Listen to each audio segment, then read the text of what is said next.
दोस्तों आज बात करेंगे मेगापिक्सेल्स की। जी हाँ, वही मेगापिक्सेल्स। जब आप नया कैमरा खरीदने जाते हैं तो मेगापिक्सेल्स के नंबर सुनकर आपकी आंखों में चमक आ जाती है।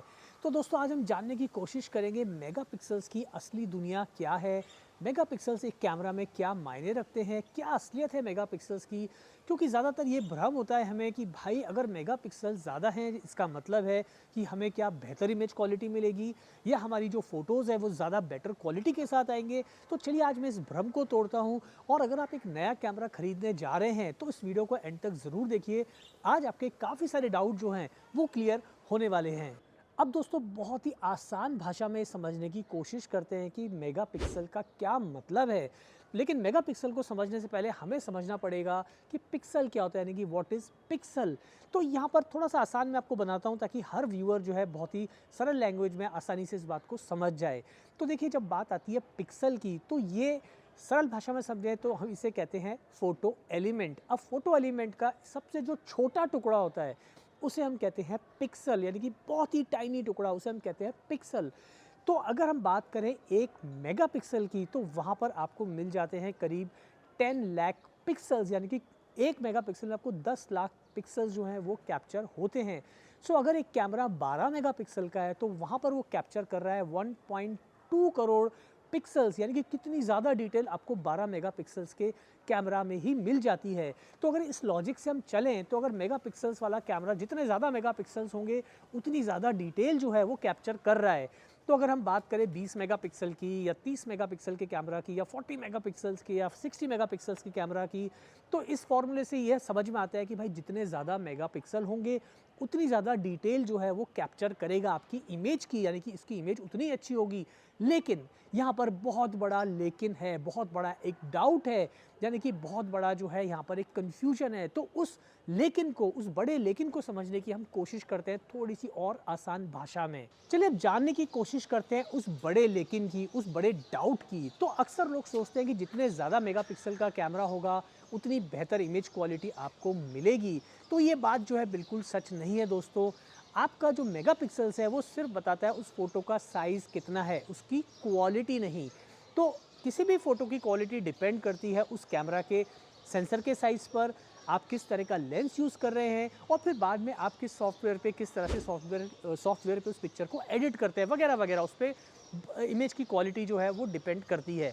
अब देखिए होता ये है कि जब आप किसी शॉप में जाते हैं तो वो भैया आपको एक स्मार्टफ़ोन बेचता है ये कह के कि भाई इसमें 48 मेगापिक्सल का ये स्मार्टफ़ोन है और आपको ज़्यादा पैसे में वो फ़ोन बेच देता है। कहता है कि भाई इसमें तो मिररलेस डीएसएलआर जैसी पिक्चर्स निकलती हैं। तो बेसिकली वो आपको मार्केटिंग के थ्रू मेगापिक्सल्स के नंबर बनाकर एक तरह से आपको बेवकूफ़ी बना रहा है।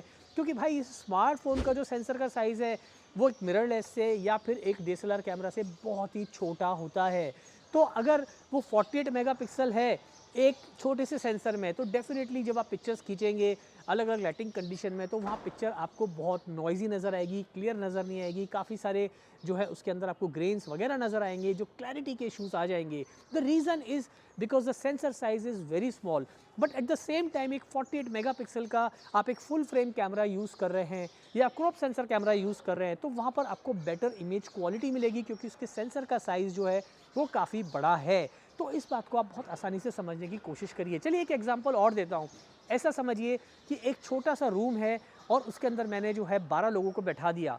तो भाई वो 12 लोग छोटे रूम में अगर आराम से बैठ रहे हैं तो कोई दिक्कत नहीं है, यानी कि 12 मेगापिक्सल का कैमरा है और सारे पिक्सल्स आसानी से एडजस्ट हो रहे हैं उस छोटे से सेंसर में, तो कोई दिक्कत नहीं है। 12 मेगापिक्सल का कैमरा भी आपको बहुत अच्छी इमेजेस कैप्चर करके देगा। फॉर एग्जांपल जो मैं अभी कैमरा यूज़ कर रहा हूँ, मेरा सोनी A7S III, वो सिर्फ 12 मेगापिक्सल का ही कैमरा है, बट उस पर बेहतरीन फोटोग्राफी होती है बिकॉज ये एक फुल फ्रेम कैमरा है 12 मेगापिक्सल के साथ में। तो 12 के 12 मेगापिक्सल जो है वो आसानी से उस सेंसर साइज़ में एडजस्ट हो जाते हैं। तो इमेज क्वालिटी का कोई झंझट ही नहीं है, अच्छी इमेज क्वालिटी मिलेगी इवन 12 मेगापिक्सल पे भी।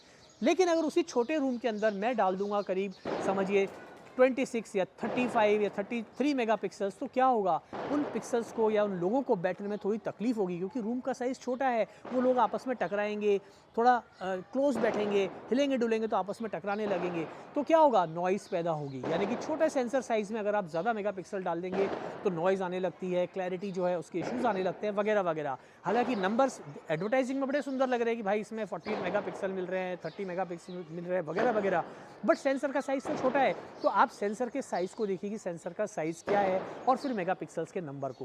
तो अब सवाल ये उठता है कि फिर जो ज़्यादा मेगापिक्सल्स के कैमरा हैं वो कब और कहाँ पर काम आते हैं, तो उसको भी ज़रा हम समझ लेते हैं। तो अब समझने की कोशिश करते हैं कि भैया जो ज़्यादा मेगापिक्सल के कैमराज़ हैं उसके क्या मायने होते हैं, वो कहाँ पर काम आते हैं, कहाँ उनका एडवांटेज होता है। तो देखिए, पहला एडवांटेज होता है कि जब आपको अपनी फ़ोटोग्राफी में या अपनी फ़ोटोज़ में काफ़ी सारी क्रॉपिंग करनी होती है, यानी कि आपने फ़ोटो लिया और फिर उसको काफ़ी क्रॉप करके आपने जो है उसको छोटा किया और फिर आप उसको अपने क्लाइंट को दे रहे हो। यानी कि जो लोग बहुत सारी ज्वेलरी की फ़ोटोग्राफी करते हैं, छोटे-छोटे रिंग्स शूट करते हैं, स्मॉल प्रोडक्ट शूट करते हैं, तो वहाँ पर अगर आपके मेगापिक्सल्स वाले ज़्यादा मेगापिक्सल का कैमरा होगा, तो अगर आप उसको क्रॉप भी करोगे तो आपका क्वालिटी का लॉस नहीं होगा।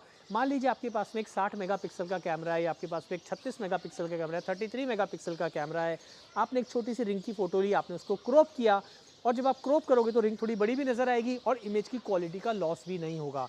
तो यहाँ पर जो जैसे मैंने आपको बताया था मेगापिक्सल फ़ोटो का साइज़ डिफ़ाइन करते हैं, तो यहाँ पर आपने काट भी दिया और आपकी साइज़ जो है छोटी भी कर दी, लेकिन उसके बावजूद क्वालिटी का लॉस नहीं हुआ, क्योंकि यहाँ पर आपने सिर्फ साइज़ को छोटा किया है। तो अगर आप बहुत सारी क्रॉपिंग करते हैं तो फिर आप ज़्यादा मेगापिक्सल वाला कैमरा लीजिए। अब कितना मेगापिक्सल, तो भाई यहाँ पर मैं आपको एक अंदाज़ा देना चाहूँगा, अगर आप कमर्शियल काम करते हैं तो अबव 30 मेगापिक्सल तो होना ही चाहिए, वो आपके लिए फ़ायदेमंद रहेगा। दूसरी चीज़, हम कब यूज़ करते हैं ज़्यादा मेगापिक्सल का कैमरा, जब आपको बड़े-बड़े print outs, blow ups, posters बनाने होते हैं, बैनर्स बनाने होते हैं। तो अगर आपको आप जाते हैं किसी भी शॉप के अंदर, आप देखते हैं कि वहाँ पे बैनर्स लगे हुए हैं, बड़े-बड़े ब्लो अप्स लगे हुए हैं, तो वो क्यों लगे होते हैं कि वहाँ पर जब आप ज़्यादा मेगापिक्सल का कैमरा है, तो जब आप उनको बड़े साइज़ में प्रिंट बनाते हो, तो क्वालिटी का लॉस नहीं होता है, बिकॉज़ उसकी जो साइज़ है वो काफ़ी बड़ी होती है ज़्यादा मेगापिक्सल वाले कैमराज़ की, तो आसानी से आप उसको एनलार्ज कर सकते हो, तो वो एक एडवांटेज है।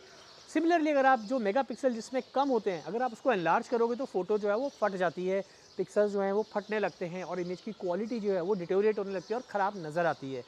तीसरी चीज़, जब आप आर्ट वर्क बेचते हैं या बनाते हैं, उस तरह की फ़ोटोग्राफ़ी करते हैं, जैसे कि आप लैंडस्केप फ़ोटोग्राफ़ी करते हैं या आप काफ़ी सारी जो है फाइन आर्ट फ़ोटोग्राफ़ी करते हैं, जहाँ पर आपके लिए पोस्टर्स या ब्लो अप्स या उसकी पेंटिंग जैसे इफ़ेक्ट्स आप दिखाते हैं या आप काफ़ी सारे उसको फाइन आर्ट प्रिंट्स बनाते हैं, तो वहाँ पर ज़्यादा मेगापिक्सल का कैमरा जो है वो आपके लिए फ़ायदेमंद होता है। तो ये 3-4 एप्लीकेशंस हैं जहाँ पर ज़्यादा मेगापिक्सल वाले कैमरा की ज़रूरत होती है। अब समझने की कोशिश करते हैं कि हम उल्लू कैसे बन जाते हैं, बेवकूफ़ कैसे बन जाते हैं जब शॉप में कैमरा खरीदने जाते हैं। तो वहाँ पर ये प्राइसिंग जो आप बोलोगे 50 मेगापिक्सल की, भाई 1.5 2-2 लाख का फ़र्क आता है एक 20 मेगापिक्सल के और एक 33 मेगापिक्सल की प्राइस के अंदर। लेकिन अगर आपका काम उतना है ही नहीं तो भाई 20 मेगापिक्सल्स भी काफ़ी हैं। फॉर एग्ज़ाम्पल, मैं अभी जो शूट कर रहा हूँ मेरे सोनी A7S III से इस वीडियो को, ये सिर्फ 12 मेगापिक्सल का कैमरा है। इससे मैं अपनी थंबनेल भी बना लेता हूँ, मेरे इंस्टाग्राम के सारे शूट हो जाते हैं। काफ़ी सारा कमर्शियल काम मैं अपने इस सोनी A7S III पे कर लेता हूँ, जो कि सिर्फ 12 मेगापिक्सल का कैमरा है। तो मेरा काम हो गया, मुझे ना तो ब्लॉग्स बनाने हैं, मुझे छोटे साइज़ में इंस्टाग्राम पे ही फ़ोटोज़ डालने हैं। But at the same time जब मैं कमर्शियल काम करता हूँ तो मैं यूज़ करता हूँ मेरा सोनी का A7 Mark IV, जो कि 33 मेगापिक्सल का कैमरा है। तो जब मैं पोर्ट्रेट्स ले रहा हूँ, मॉडल पोर्टफोलियोज़ बना रहा हूँ, ई-कॉमर्स का काम कर रहा हूँ, तो वहाँ पर मैं इसको यूज़ करता हूँ, बिकॉज़ यहाँ पर 33 मेगापिक्सल्स तब मेरे लिए काफ़ी मायने रखते हैं। अब यहाँ पर मैं आपको एक नमूना और दिखाता हूँ। देखिए, एक आप 3 फ़ोटो देख पा रहे हैं स्क्रीन पर। तो जो पहली फ़ोटो है वो मैंने ली थी मेरे ओल्ड निकॉन D300 पे, जो कि 12 मेगापिक्सल का कैमरा है। आप देखिए कितनी खूबसूरत फ़ोटो है ये। कहीं पे भी आपको क्वालिटी का, आप अगर मैं नहीं बताता तो आपको लगता मैंने पता नहीं कितने महंगे कैमरा से लिया है, but this is Nikon D300 जो सिर्फ 12 मेगापिक्सल का कैमरा था। सेकंड जो पिक्चर आप देख रहे हैं ये ली थी मैंने अपने पुराने निकॉन D800E से, जो कि 36 मेगापिक्सल का कैमरा है। शानदार पिक्चर है। और जो तीसरी पिक्चर देख रहे हैं वो मैंने ली है मेरे सोनी के सोनी A7 Mark IV से, जो कि 33 मेगापिक्सल का कैमरा है। तो अगर आप इन तीनों पिक्चर को देखोगे तो क्या आपको क्वालिटी में भी फ़र्क नज़र आ रहा है? आप देख रहे हैं क्वालिटी में आपको कोई फ़र्क नज़र नहीं आ रहा है। बेहतरीन पिक्चर्स निकल के आई, यानी कि मेगापिक्सल से इमेज की क्वालिटी में कोई फ़र्क नहीं पड़ता।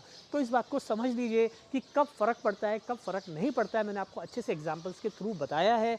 तो आप जब भी दुकान में जाएँ और दुकान वाला बोले कि भाई ये 48 मेगापिक्सल का स्मार्टफ़ोन है, ये ले लो, ये मिररलेस और DSLR से अच्छी पिक्चर्स निकाल के देता है, 48 मेगापिक्सल है, मिररलेस में तो सिर्फ 20 मेगापिक्सल ही मिल रहे हैं। तो आप उसको पूछिए कि भाई इसका सेंसर का साइज़ क्या है, तो इसका सेंसर का साइज़ आपको 1 इंच या उससे छोटा मिलेगा।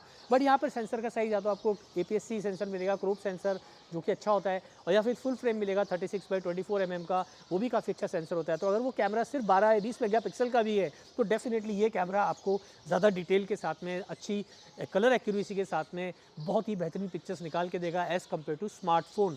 तो उम्मीद है आज इस वीडियो से आपको समझ में आया होगा कि मेगापिक्सल्स के क्या मायने होते हैं फ़ोटोग्राफी में, एक कैमरा के अंदर। तो जब भी आप अपना नया कैमरा ख़रीदें तो इस बात का ध्यान रखें कि सेंसर का साइज़ बहुत मैटर करता है।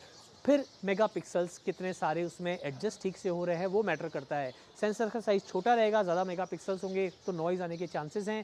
सेंसर का साइज़ बड़ा है, ज़्यादा मेगापिक्सल्स हैं तो वहाँ पर आपको जो है आपकी इमेज क्वालिटी भी अच्छी मिलेगी, आप उसे एनलार्ज भी कर पाएंगे और आप अच्छा खासा कमर्शियल काम उसमें कर पाएंगे। उम्मीद है आज के इस वीडियो से आपको काफ़ी सारी क्लैरिटी मिली होगी, काफ़ी सारे डाउट्स क्लियर हुए होंगे। अगर ये वीडियो अच्छा लगा हो दोस्तों तो जल्दी से कर दो इसे लाइक, और चैनल अगर सब्सक्राइब नहीं किया है तो चैनल को कर दो जल्दी से सब्सक्राइब, क्योंकि जब आप चैनल सब्सक्राइब करते हो तो दिल को लगता है बहुत ही अच्छा। आज के लिए इतना ही, जल्दी मिलते हैं फिर नई वीडियो के साथ।